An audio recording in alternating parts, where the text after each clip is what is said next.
pessoal, currículos também rádio sucesso. Precisa-se de costureiras, sendo uma com experiência em confecção de lingerie. Currículos rádio sucesso. Vende-se padaria em Juiz de Fora, no bairro Democratas, 33 33 44 40. Vende-se uma papelaria aqui na Avenida Bias Fortes, toda montada com máquina de Xerox, 33 32 23 60.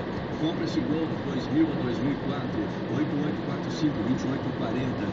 Contrata-se técnico em patologia clínica, currículos aqui na rádio. Transporte universitário Unifac, Polícia São João del Rei, horário noturno, vagas limitadas. 33 32 73 54, 91 16 50 55.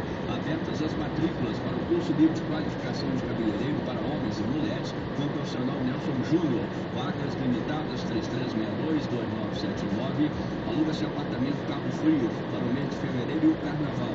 Acomodações, 8 pessoas, garagem, 2 veículos, 8844-4704. Globos Turismo faz viagens para Povos do Brasil em São Paulo toda terça e domingo, 33 32 20 44, 33 32 31 54.